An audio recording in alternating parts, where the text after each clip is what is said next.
नमस्कार, मैं हूं जितेंद्र खिलनानी और आप देख रहे हैं हिंदुस्तान मेल न्यूज। अब होगी मुद्दों की बात सच के साथ। चलिए रुक करते हैं देश दुनिया की तमाम बड़ी खबरों की ओर। जनता के भारी विरोध प्रदर्शन की वजह से चीन ने भले ही लॉकडाउन में ढील दे दी हो, लेकिन कोरोना से चीन के हालात बद से बदतर होते जा रहे हैं। चीन में कोरोना के बढ़ते प्रकोप पर अमेरिका ने भी चिंता व्यक्त की है। दरअसल अमेरिकी विदेश मंत्रालय के प्रवक्ता नेड प्राइस ने सोमवार को चिंता जाहिर करते हुए कहा है कि चीन में कोविड का प्रकोप जिस तरह से फैल रहा है वह पूरी दुनिया के लिए चिंता का विषय है। नेड प्राइस ने कहा है कि कोविड जीरो प्रोटोकॉल की वजह से चीन में कोरोना थमा हुआ था, लेकिन प्रोटोकॉल हटने के बाद चीन में जो हालात है उससे कोविड-19 नए वेरिएंट को जन्म दे सकता है। इसी के साथ नेड प्राइस ने कहा है कि चीन की जीडीपी बहुत ज्यादा है, इसलिए सिर्फ चीन ही नहीं बल्कि पूरी दुनिया के लिए बेहतर होगा कि कोरोना की इस लहर पर चीन जल्द से जल्द काबू पा ले। संसद के शीतकालीन सत्र का आज 11वां कार्य दिवस है। लोकसभा में चीन के मुद्दे पर आज भी विपक्ष का हंगामा जारी है। वहीं संसद परिसर में गांधी प्रतिमा के सामने विपक्षी दलों के सांसदों ने भारत चीन सीमा विवाद के मुद्दे पर प्रदर्शन किया। इसके अलावा आज संसद के सेंट्रल हॉल में कांग्रेस के संसदीय दल की बैठक भी हुई, जहां पार्टी के कई वरिष्ठ नेता और सोनिया गांधी भी मौजूद रहीं। सूत्रों के अनुसार कांग्रेस सांसद शशि थरूर ने कहा है कि विपक्ष संसद में भारत चीन सीमा विवाद पर बातचीत की मांग कर रहा है। सरकार लोगों के लिए जवाबदेह है, हम सब देश की रक्षा के लिए खड़े हैं। सीमा पर क्या स्थिति है, जून 2020 में हमारे 20 जवान क्यों मारे गए थे, ये पता होना चाहिए। इसी के साथ बताया जा रहा है कि लोकसभा की कार्यवाही शुरू होते ही विपक्ष ने चीन के मुद्दे पर चर्चा के लिए हंगामा शुरू कर दिया, जिसके चलते चीन के मुद्दे पर विपक्षी सांसदों के हंगामे के बीच लोकसभा की कार्यवाही दोपहर 12 बजे तक के लिए स्थगित कर दी गई। कोरोना के कहर से तबाह चीन, अब दुनिया भर में भी बढ़ने लगे मामले। 7 दिन में आए 36 लाख केस और 10,000 मौतें। चीन के अलावा अर्जेंटीना, ब्राजील और जापान में बहुत तेजी से बढ़ रहे हैं केस। बढ़ रहे कोरोना केस के चलते भारत सरकार ने भी कोरोना पर बुलाई समीक्षा बैठक। चीन समेत दुनिया के तमाम देशों में कोरोना ने फिर से पैर पसारना शुरू कर दिए हैं। दुनिया में पिछले एक हफ्ते में कोरोना के 36 लाख मामले सामने आए हैं। वहीं इन दिनों 7 दिनों में 10,000 लोगों की मौत भी हुई है। चीन के अलावा अर्जेंटीना, ब्राजील और जापान में बहुत तेजी से केस बढ़ रहे हैं। दुनिया भर में बढ़ रहे कोरोना के केसों के चलते भारत सरकार ने भी कोरोना पर एक समीक्षा बैठक बुलाई है।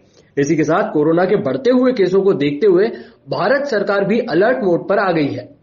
सरकार ने सभी राज्यों को एडवाइजरी जारी की है। दुनिया भर में कोरोना के बढ़ रहे केसों के चलते केंद्रीय स्वास्थ्य मंत्री मनसुख मांडविया ने राहुल गांधी से देश हित में कांग्रेस की भारत जोड़ो यात्रा रद्द करने की मांग की है। अब ऐसे में एक बहुत बड़ा सवाल ये उठता है कि क्या मौजूदा हालात को देखते हुए इंदौर में जनवरी माह में आरंभ होने जा रहे प्रवासी सम्मेलन पर भी शासन और प्रशासन को एक बार फिर पुनर्विचार नहीं करना चाहिए। मध्य प्रदेश के छतरपुर में पैसों की लेन देन को लेकर विवाद होने के बाद 5 लोगों ने एक युवती से गैंग रेप की घटना को अंजाम दे दिया। युवती की शिकायत के बाद पुलिस ने 5 आरोपियों को गिरफ्तार कर लिया है। पीड़िता ने बताया कि वो पैसे मांगने पहुंची तो आरोपियों ने उसे बंधक बना लिया और उसके साथ कुकर्म किया। दरअसल मध्य प्रदेश के छतरपुर में एक सनसनीखेज मामला सामने आया है, जहां 22 साल की युवती को बंधक बनाकर गैंग रेप की घटना को अंजाम दिया गया है। मामला शहर के और छरोड़ थाना इलाके का है। रिपोर्ट के मुताबिक पैसे की लेन देन की वजह से युवती के साथ इस शर्मनाक घटना को आरोपियों ने अंजाम दिया। पुलिस ने मामले की गंभीरता को देखते हुए 5 आरोपियों विजय नायक, गोपाल रेकवार, नीरज रेकवार, पंकज जैन, सोनाली उर्फ सुंदरी रेकवार के खिलाफ 374, 374D, 353 समेत कई धाराओं में केस दर्ज कर लिया है। इंदौर में इवेंट संचालक हत्या मामले में पुलिस ने गैंगस्टर सलमान लाला के भाई गोलू उर्फ लईक को गिरफ्तार किया है, जहां पैसे की लेन देन के चलते चाकू से गोदकर युवक की हत्या कर गई। वहीं पुलिस भी अन्य 2 आरोपियों की तलाश में जुटी है।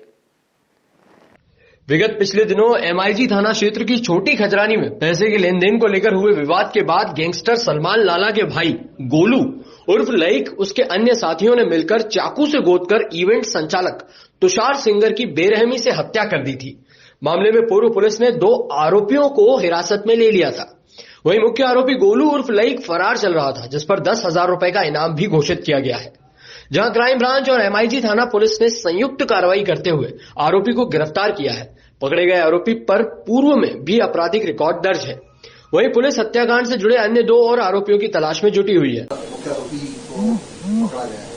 हाँ, विगत दिनों ये जो छोटी खजानी नया बसेरा में एक हत्या हुई थी, इसमें एक आरोपी गोलू उर्फ लईक को जो है क्राइम और थाना एमआईजी की संयुक्त कार्रवाई के दौरान उसको आज पकड़ा है। कल उसको न्यायालय पेश कराएंगे। सर, कहाँ से इनको गिरफ्तार किया है? रेलवे स्टेशन के पास से जो है क्राइम को सूचना थी, तो क्राइम ने वहां जाकर उसे राउंड अप किया और पुलिस को सूचना दी। तत्काल एमआईजी पुलिस गई, उसको लेकर आई है। सर, ये इसमें और भी आरोपी अभी 2 आरोपी और हैं, इसमें सिद्धू और इसमें जो रवि मावी है, दोनों अभी फरार हैं। सर, इनका आपराधिक रिकॉर्ड वगैरह इसमें इनकी जो रवि का है, इसका आपराधिक रिकॉर्ड है। सर, क्या भूमिका थी इनकी? ये बलवे में शामिल थे और इन्होंने मारपीट की है उसके साथ। जानकारी के मुताबिक कल रात फिर इंदौर के परदेसीपुरा चौराहे पर वर्मा नर्सिंग होम पर एक युवक की मौत के बाद परिजनों ने जमकर हंगामा करते हुए इंजेक्शन देने के कुछ देर बाद युवक की मौत होने को आरोप लगाया है। दरअसल परिजन के मुताबिक मृतक दीपक पिता हीरालाल वर्मा 30 वर्ष निवासी भागीरथपुरा है। भाई पवन ने बताया कि कल दीपक की अचानक तबियत बिगड़ने पर उसे वर्मा नर्सिंग होम अस्पताल लेकर आए थे। यहां डॉक्टरों ने एमएलसी बनाने के नाम पर 200 रुपए लिए। इसके बाद एक इंजेक्शन लिखकर दिया। मां ने पास में मेडिकल से इंजेक्शन लाकर दिया, जिसके बाद डॉक्टरों के इंजेक्शन लगाने पर और घर लेकर जाने को कहा गया। कुछ देर बाद घर जाते ही मृतक दीपक की स्थिति बिगड़ गई और उसका शरीर पर पूरी तरह ठंडा पड़ गया। परिजन दोबारा उसे अस्पताल लेकर पहुंचे तो अस्पताल के लोग बात करने की जगह अस्पताल छोड़कर भाग गए। यहां से परिजन मृतक को भंडारी अस्पताल लेकर पहुंचे, जहां उसे मृत घोषित कर दिया गया। इसके बाद परिजनों ने नर्सिंग होम पर जाकर जमकर हंगामा कर दिया। सूचना पर गश्त कर रहे परदेसीपुरा टीआई पंकज द्विवेदी पहुंचे और परिजनों को कार्रवाई का आश्वासन देकर अस्पताल से इंजेक्शन और डायरी जब्त कर मर्ग कायम कर जांच शुरू कर दी। मृतक मजदूरी का काम करता है और एक 7 साल का बच्चा भी है और उसकी पत्नी गर्भवती भी है। ये क्या हुआ भैया? यहाँ पे एक्चुअली मेरे भैया को मैं लेके आया था यहाँ पे वर्मा हॉस्पिटल में। मेरे भैया को एक्चुअली घर पे क्या सांस उठ रही थी उनको, यहाँ पे उनको बढ़िया चलते हुए लेके आया, उनको गाड़ी बिठा के लाया, मैं अंदर बिठाया। मैं से उनसे मैंने पूछा पहले कि भैया आप कितने रुपये? उन्होंने बोला 200 रुपये चार्ज लगेगा, इमरजेंसी का चार्ज लगेगा। मैं ठीक है, आप इमरजेंसी चार्ज काटी 200 रुपये। उन्होंने 200 रुपये की पर्ची बनाई। उसके बाद भैया को मैं अंदर ले गया। यहाँ पे कोई डॉक्टर वगैरह कुछ भी थे नहीं। यहाँ पर 10:30 बजे डॉक्टर चले आते। यहाँ पे मैं भैया को लेकर आया था 10 मिनट पहले, मतलब लेके आया था मैं। उसके बाद फिर क्या हुआ है, भाई साहब ने इंजेक्शन लिखा। इंजेक्शन मैंने बाहर से परचेज़ किया, अग्रवाल मेडिकल है यहाँ से। मम्मी गई थी यहाँ पे, मम्मी ने परचेज़ किया, उनने इंजेक्शन लगाया। फिर मैंने बोला अभी आराम पड़ जाएगा, तो उन्होंने ठीक है आराम पड़ जाएगा, थोड़ा वेट करिए 10 मिनट। मैं ठीक है 10 मिनट में हम लोग यहाँ से निकल गए, घर गए। घर पे जाने के बाद जैसे भैया को मैंने वेट पे लेटाया उनको, तो उनको एकदम वापस उनको सांस चलने लग गई। उनको सांस ऑलरेडी उनको उठ रही थी, बाकी वो ज़्यादा हो गई थी उनके बाद।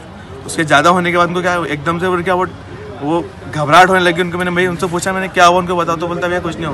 वो बोलते मैं कहा भैया मैं अब मैंने बच नहीं बोला मुझे। तो उनको एकदम से फिर क्या एकदम क्या हुआ, ठंडे पड़ गए। वो ठंडे पड़ गए तो उनको बिल्कुल वो होश में थे नहीं, उनको उठाया तो उठ ही नहीं पाए वो। फिर हम सेकंड बाद हमको यहाँ से लेके आए, उनको वापस मैं लेके ऑटो में लेके आया यहाँ पे, यहाँ अंदर लेके आया था। यहाँ पे जो था जिसने लगाया था वो बंदा यहाँ पे था ही नहीं, वो कंप्यूटर था जो भी था मुझे पता नहीं। कंप्यूटर यहाँ पे डॉक्टर यहाँ पे थे ही नहीं यहाँ पे। यहाँ पे इनको देखा था, यहाँ पे कोई था ही नहीं। यहाँ पे कोई मतलब देखभाल करने वाला है ही नहीं, ना तो कोई डॉक्टर था ही नहीं यहाँ पे। डॉक्टर किसी देखा ही नहीं यहाँ पे उनको। भैया को फिर मैं यहाँ से ये अभी एक दीपक वर्मा नामक युवक 30 साल का भागीरथपुरा के, उसकी मृत्यु हुई है। तो उसके परिजन वर्मा नर्सिंग होम पर पहुंचे थे, वहाँ मैं भी गया मौके पर। और उनका ये कहना था कि रात को 11 बजे करीब अस्पताल में लेकर आए तो उसको सांस लेने में कुछ तकलीफ थी। तो यहाँ पे जब दिखाया तो उन्होंने एक इंजेक्शन उनको लगाया था और बोले कि अब आप घर ले जाएं और उसके बाद में थोड़ी देर बाद आराम मिल जाएगा। जब वो घर गए तो लड़के की तबीयत फिर खराब हुई, कुछ बॉडी ठंडी सी महसूस हुई। तो ये लोग फिर से वर्मा नर्सिंग होम लेकर आए। अनफॉर्चुनेटली कोई डॉक्टर वगैरह नहीं था वहाँ, तो फिर ये वहाँ से लेकर भंडारी नर्सिंग होम गए। और जब भंडारी पहुंचे तो वहाँ देखा डॉक्टर ने उसको डेथ डिक्लेयर किया। तो ये लोग मृतक के परिजन जो है उसको वापस घर लेके आ गए। इसके बाद ये पुनः अभी वर्मा नर्सिंग होम पर लोग आए थे, एकत्रित थे। उनका ये कहना था कि कौन सा ऐसा इंजेक्शन दे दिया, वो इंजेक्शन और पर्ची वगैरह हमको दिखाई जाए। तो मैंने अस्पताल का नर्सिंग होम खुलवा कर उनको वहाँ सर्च करा दिया, जो कंसर्निंग इंजेक्शन था वो इंजेक्शन भी जब्त कर लिया है और इनके घर वालों को बता दिया। बाकी ऐसे कोई ऐसा बहुत हंगामे वाली बात नहीं थी, लेकिन उनकी पीड़ा इस बात से थी कि अचानक से 30 साल के युवक को क्या हुआ जो डेथ हो गई। तो घर वालों के उस पर हमने मर्ग पंजीबद्ध कर लिया है और इसके बाद में इसको बॉडी को पीएम के लिए शिफ्ट करते हैं। मर्ग जांच में जैसी भी इसमें आगे जांच के दौरान फाइंडिंग्स आएगी उस अनुसार कार्रवाई की जाएगी। सर इंजेक्शन और बाकी सामान भी जब्त किया है? हाँ, मैंने वहां से एक इंजेक्शन जो टूटा हुआ जो लगाया था वो जब्त किया है। इसके अलावा जो उन्होंने भारत के झारखंड में स्थित सम्मेत शिखर जैन तीर्थ स्थल को लेकर सरकार द्वारा जारी अधिसूचना व पर्यटन स्थल घोषित करने को लेकर जैन समाज द्वारा मध्य प्रदेश विरोध प्रदर्शन स्वरूप रैली निकाल बाजार बंद करवा दिए गए। जैन समाज द्वारा सरकार के फैसले को समाज की धार्मिक भावनाओं को आघात पहुंचाने की बात कही गई है। वॉइस 7 दरअसल जैन समाज के सबसे धार्मिक स्थल सम्मेत शिखर जी को लेकर जैन समाज के साथ अन्य समाज भी सड़कों पर नजर आ रहा है।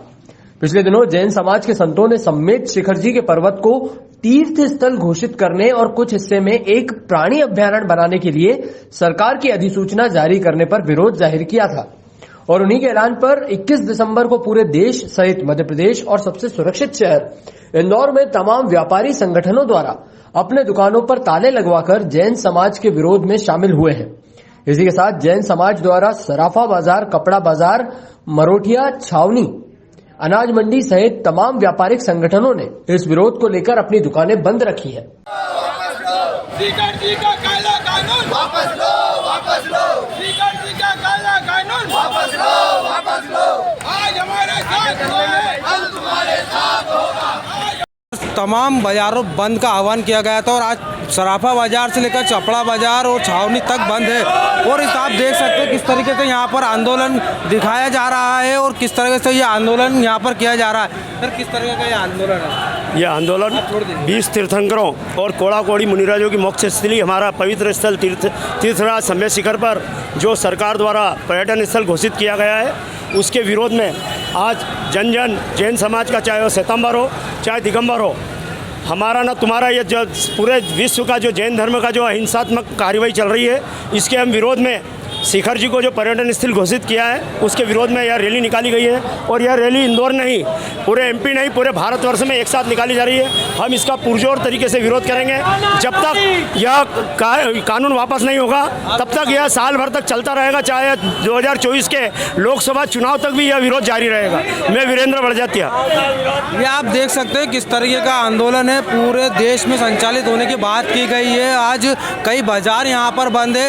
ये भीड़ देख सकते हैं कि तमाम जैन समाज और तमाम संगठन वहाँ पर कर रहे हैं और इस तरीके का आंदोलन सभी बाजारों में नज़र आ रहा है। इसी के साथ ये पूरा आंदोलन तमाम बाजारों के साथ ही आह्वान किया गया था और ये दुकानें बंद की गई है। व्यापार बंद कर कर अपना जो है काला कानून की बात की जा रही, सरकार के ऊपर सवालिया निशान खड़े किए जा रहे हैं। इंदौर से हिंदुस्तान मेल के लिए चंकी वाजपेयी। काट दो।